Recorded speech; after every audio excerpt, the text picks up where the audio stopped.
परोषु मृगवरभिहस्तं प्रसन्नं पद्मासीनं समन्तातस्तोत ममरगानै व्याघ्रकृतिं वसानं विश्वात्तं विश्वबीजं निखिलभयहरं पञ्चपात्रं त्रिनेत्रम् ॐ नमः शिवाय नमः। ॐ नवीनमेघसन्निभं सुनीलकोमलच्छविं सुहासरञ्जिताधरं नमामि कृष्णसुन्दरं यशोदानन्दनन्दनं सुरेन्द्रपादवन्दनं सुवर्णरत्नमण्डनं नमामि कृष्णसुन्दरं भवाब्धिकर्णधारकं भयार्तिनाशकारकं मुमुक्षो मुक्तिदायकं नमामि कृष्णसुन्दरं प्रभुमीशं अनीशं अशेष गुणं गुणहीन महेशं गण आवरणं रणनिर्जित दुर्जय दैत्यपुरं प्रणमामि शिवं शिवकल्पतरुम्। ॐ नित्यानन्दं परमसुखदं केवल आनन्दमूर्तिं विश्वातीतं गगनसदृशं तत्त्वस्वादिलक्ष्यम् एकं नित्यं विमलमाचलं सर्वदिशाक्षिभूतं भवातीतं श्रीगुणरहितं सद्गुरु तं नमामि। ॐ नमस्ते साते सर्वलोकाश्रयाय नमोऽस्ते चेते विश्वरूपात्मकाय नमो अद्वैततत्ताय मुक्तिप्रदाय नमो ब्रह्मण्यव्यापिने निर्गुणाय तमेकं शरण्यं तमेकं वरेण्यं तमेकं जगत्कारणं विश्वरूपं भयानं भयं भीषणं भीषणानं गोतिप्राणिनं पावनं पवनानं मोक्षैपदानं नियन्त्रितमेकं परेश प्रभो सर्वरूप विनाशिन्म निर्देश्य सर्वेन्द्रियागमसत्त अचेन्ताक्षरव्याप्ततत्त्वजगद्भासकाधीश पयात् तमेकं शरामस्तमेकं जपाम तमेकं जगत्कारणं विश्वरूपं नमाम तमेकं निधानं निरालम्बमीशं भवाम्बुधिपोतं शरणं व्रजाम।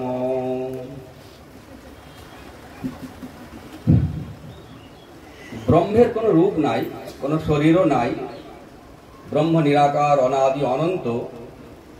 এই নির্গুণ ব্রহ্মের যে মনটা জগৎকে সৃষ্টি করছে তার সঙ্গে নির্গুণ ব্রহ্মের কোনো যোগ নাই। সগুণে তার সঙ্গে ব্রহ্ম মনের যোগ আছে। নির্গুণে তিনি অমন আর সগুণে তিনি সমন।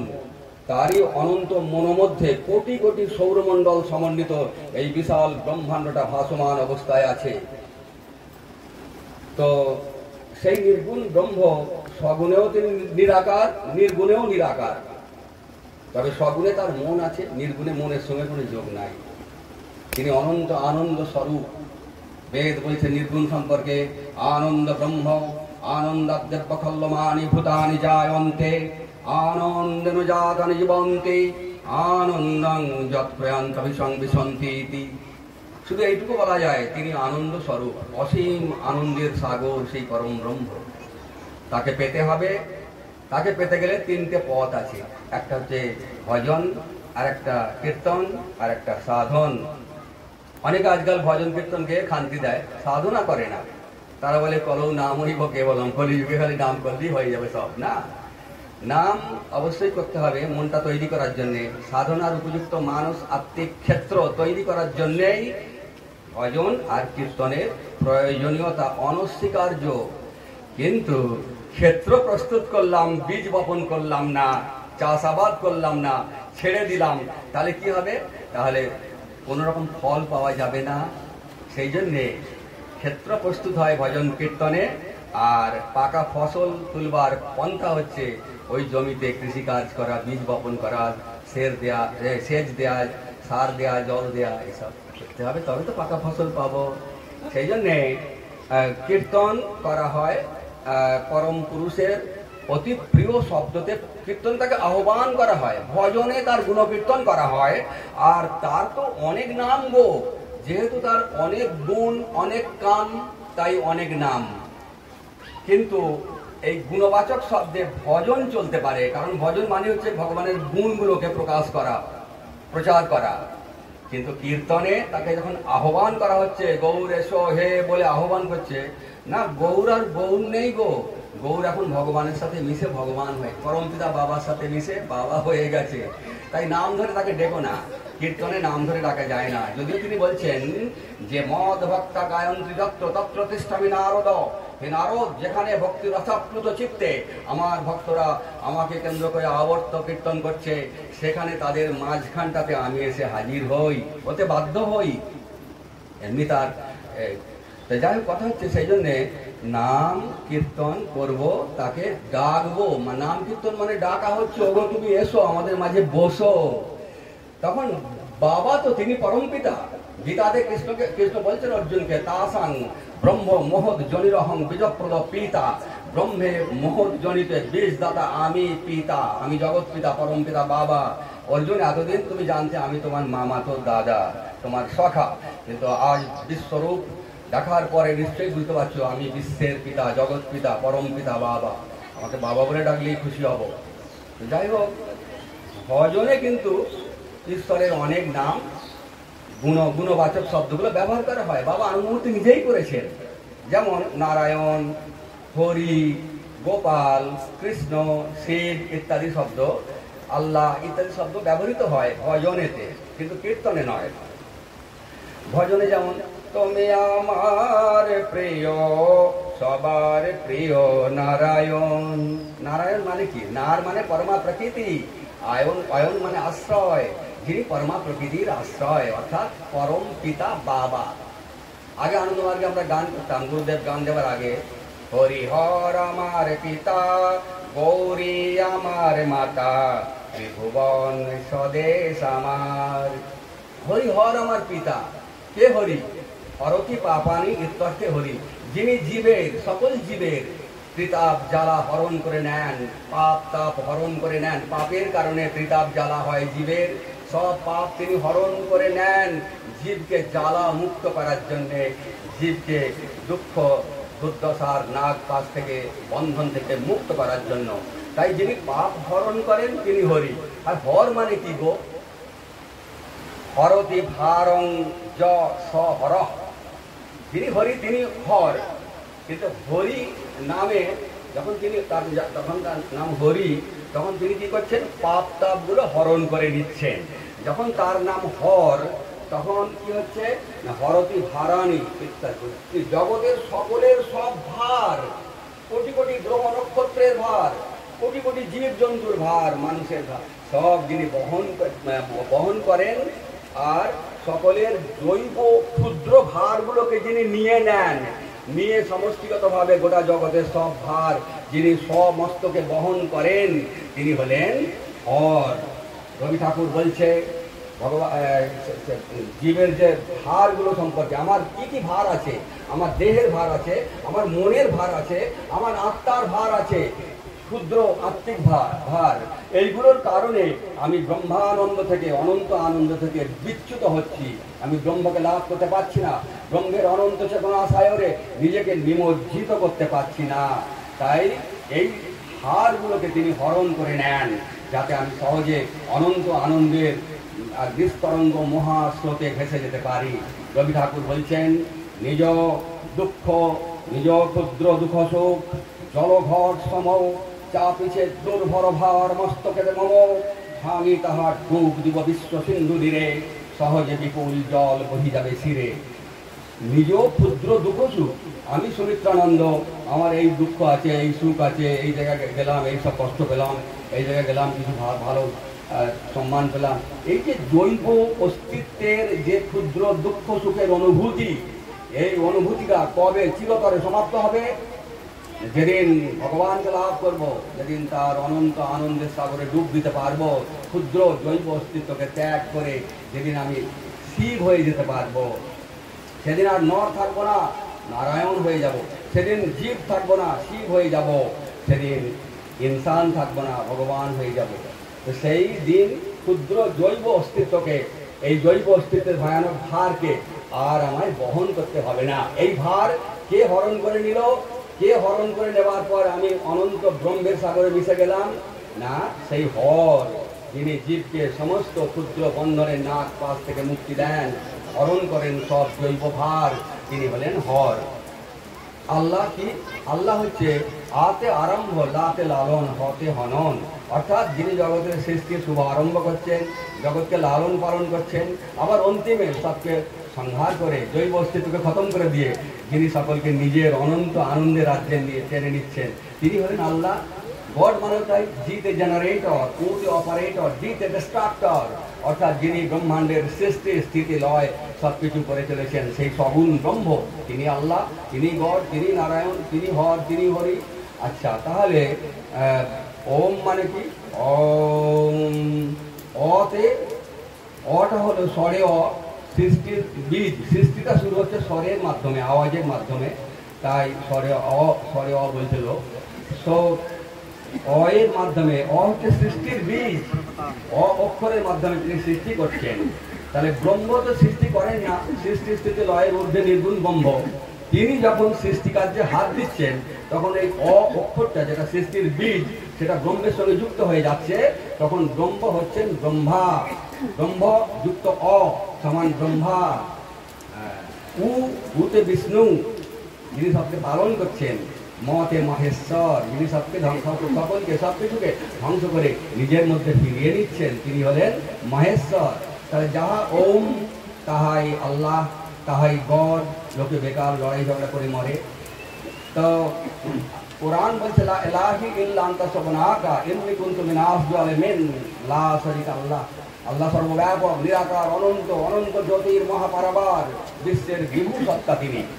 যাই হোক, সেই আল্লাহ কি বিষ্ণু, বিষ্ণু সম্পর্কে বিষ্ণু পুরাণে বলা হচ্ছে বিস্তার সর্বভূতস্য বিষ্ণুর বিশ্বমিদং জগৎ দ্রষ্টব্যম আত্মবৎ তস্মাৎ অবেদন বিচক্ষণই, অর্থাৎ যিনি চরাচর ব্যাপ্ত হয়ে বিরাজ করছেন, চরেও আছেন অচরেও আছেন, তিনি হলেন বিষ্ণু।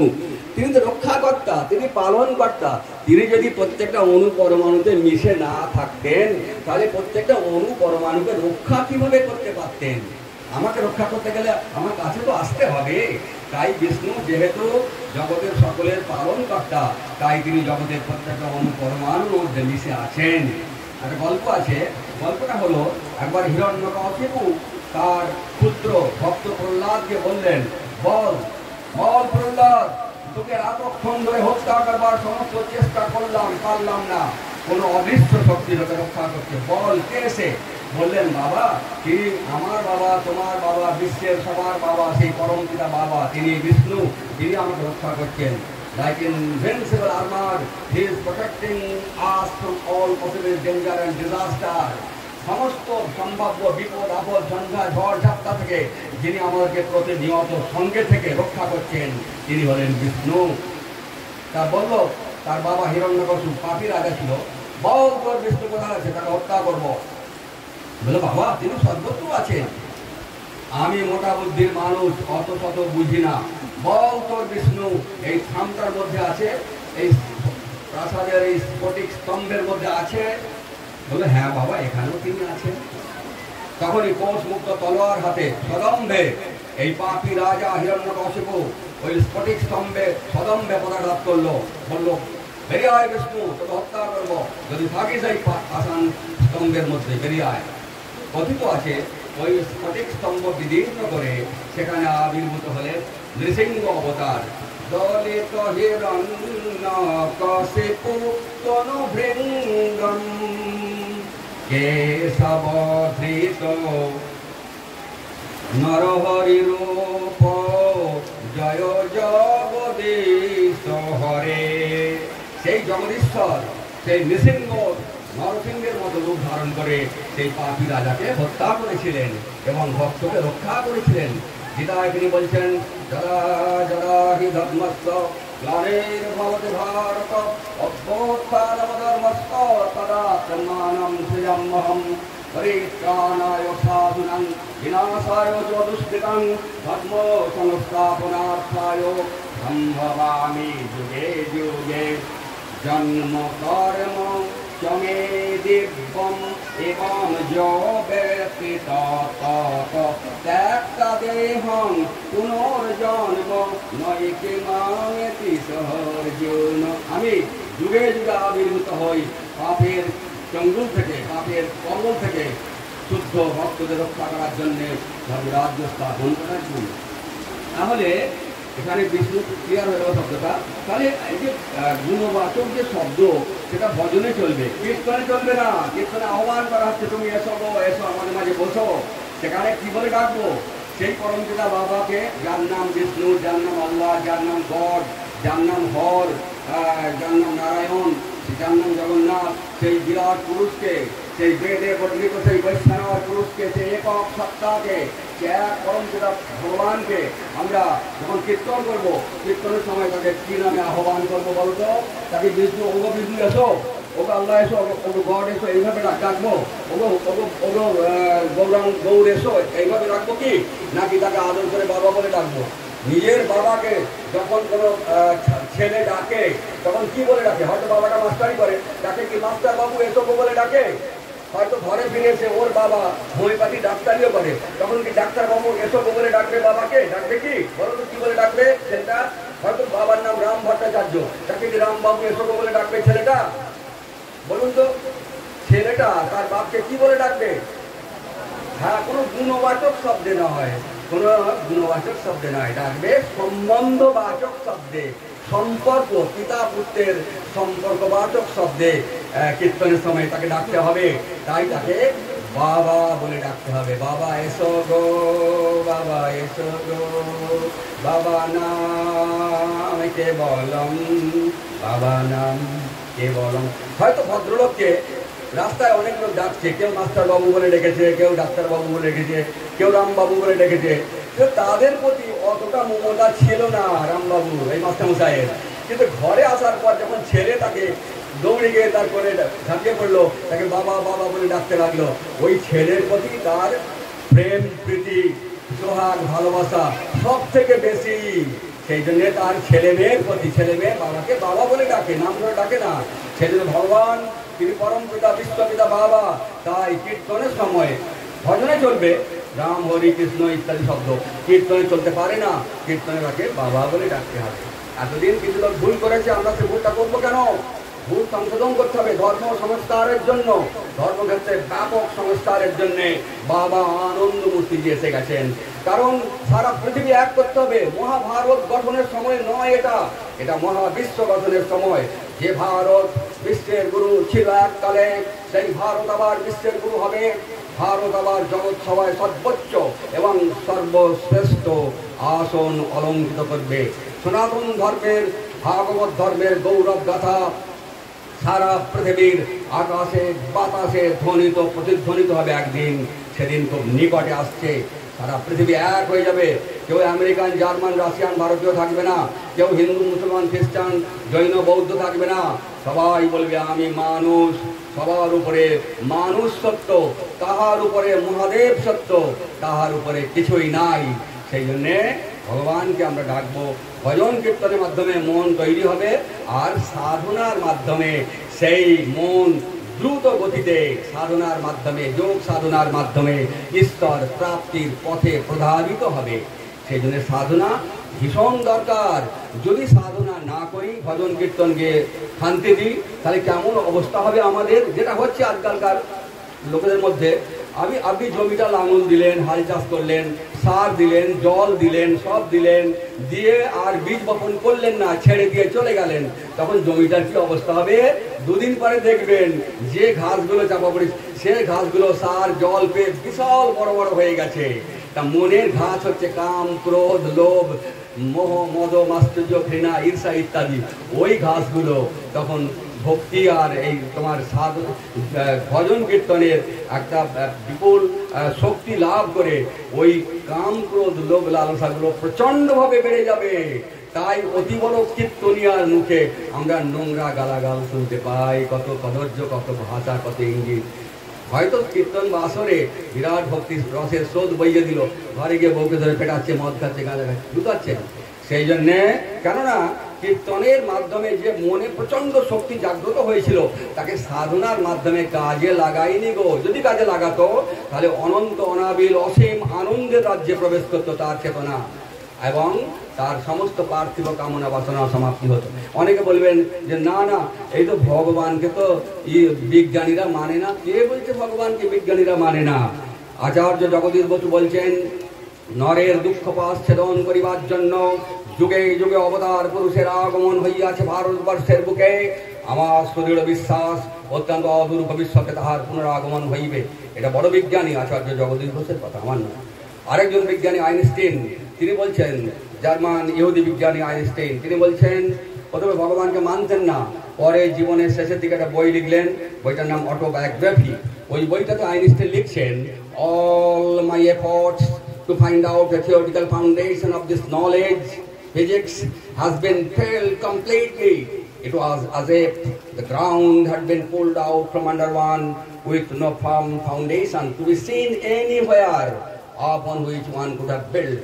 অর্থাৎ আমার সারা জীবনের তপস্যা ব্যর্থ হয়ে গেছে, আমার ফিজিক্সের তপস্যা, কোয়ান্টাম ফিজিক্সের তপস্যা ব্যর্থ হয়ে গেছে। আমি ভগবানকে বুঝতে পারিনি, তাই তাকে অস্বীকার করেছিলাম। আজকে গভীর সাধনার অন্তে, গভীর গবেষণার অন্তে বুঝতে পারছি তিনি আছেন। তিনি জগৎ ব্রহ্মাণ্ডের সকলের সব ভার বহন করছেন। কোটি কোটি সৌরমণ্ডল সমন্বিত এই জগৎটাকে তিনি ধরে রেখেছেন তার অনন্ত মানসিক শক্তির সাহায্যে। সেই বিরাট পুরুষকে জানতে হবে, তাকে পেতে হবে। আরেকজন বিজ্ঞানী বলছেন, stream of knowledge is heading towards a state of non-mechanical reality. The universe seems to be more like a great thought than like a great machine. উদাহরণ বাড়াবো না, তোমার টাইম লেগে যাবে, আর আমাদের খিদাও পেয়ে গেছে। আপনাদের জ্ঞানগর্ভ ভাষণ শুনে লাভ নেই। উচ্চ ঈশ্বরে বাবা নাম করুন, বাবার চরণে নিজেকে সমর্পণ করে দিন। এই যে বাবা একটা বাণী স্মরণ করে বাবা বলছেন, মেঘ সূর্যকে বেশিক্ষণ ঢেকে রাখতে পারে না, অন্ধকারে জীবরা চায় না মানুষের সার্বিক অভ্যুত্থান হোক, তবু মানুষ এগিয়ে যাবে, কেউ তার গতিরোধ করতে পারবে না। মানবতার এই জয়যাত্রার দিনে, বিশ্বজুড়ে একটা অখণ্ড বিশ্ব যুক্তরাষ্ট্র গঠন করবার দিনে সনাতন ধর্মের, ভাগবত ধর্মের জয়যাত্রা সারা পৃথিবী জুড়ে শুরু হয়ে যাবে। সারা পৃথিবী সনাতন ধর্মের ছত্রছায়, বৈদিক ছত্রছায়ায়, স্বস্তিকা শোভিত বৈদিক ছত্রছায়ায়, এই ভাগবত ধর্মের ধ্বজের তলায় একদিন সারা পৃথিবীর মানুষ আসবে। এই পবিত্র জাহ্নবী যমুনার পবিত্র সলিলে সারা পৃথিবীর মানুষের একদিন মুক্তি স্নান হবে। ভারত সারা পৃথিবীকে আলো দেখাবে। কামান বন্দুকের শক্তির সাহায্যে নয়, ভারত জগৎ জয় করবে আধ্যাত্মিক শক্তির সাহায্যে। রবি ঠাকুরের ভাষায়, ভেদি বণিকের ধনসংকার, ডুবায় ধরা রণহুঙ্কার, মহাকাশ তলে ওঠে ওঙ্কার, কোনো বাধা নাহি মানি। ভারতের শ্বেত হৃদি শতদলে দাঁড়ায় ভারতী তব পদতলে, সঙ্গীত তানে শূন্যে উথলে অপূর্ব মহাবাণী। নয়ন তুলিয়া ভাবি কাল পানে চাহিনু, হেরিনু নিমেষে, মিলে গেছে ওগো বিশ্ব দেবতা মোর সনাতন স্বদেশে। এই বিশ্ব দেবতার করুণার স্পর্শে ভারত জেগে উঠবে, মহাশক্তিমান হয়ে যাবে। ভারত সারা পৃথিবীকে নেতৃত্ব দেবে, ঈশ্বর প্রাপ্তির পথে টেনে নিয়ে যাবে। ভালো দিন আসছে, তাই বাবা বলছেন, মানবতার এই জয়যাত্রার দিনে তোমরাই হও পথিকৃৎ, তোমরাই হও বার্তাবহ। দেখো একটা মানুষ যেন পিছনে পড়ে না থাকে। সকলকে সঙ্গে নিয়ে বিশ্ব পিতার নাম গানে, বাবা নাম কেবলমের মহারণনে, বিশ্বের আকাশ বাতাসকে মুখরিত করে তুলতে তুলতে একসাথে সংগচ্ছদ্দং সংবদ্ধং মন্ত্রোচ্চারণ করতে করতে একসাথে ঈশ্বর প্রাপ্তির পথে এগিয়ে চলুন। জয় আপনাদের হবেই হবে, জয় আপনাদের হবেই হবে। বলুন সমস্তরে পরম পিতা বাবা কি, ভগবান শ্রী শ্রী আনন্দ মূর্তি জি কি, ব্রহ্ম বাবা কি, ভগবান সদা শিব কি, ভগবান শ্রীকৃষ্ণ বাসুদেব কি, বিশ্ব পিতা বাবা কি। নমস্কার।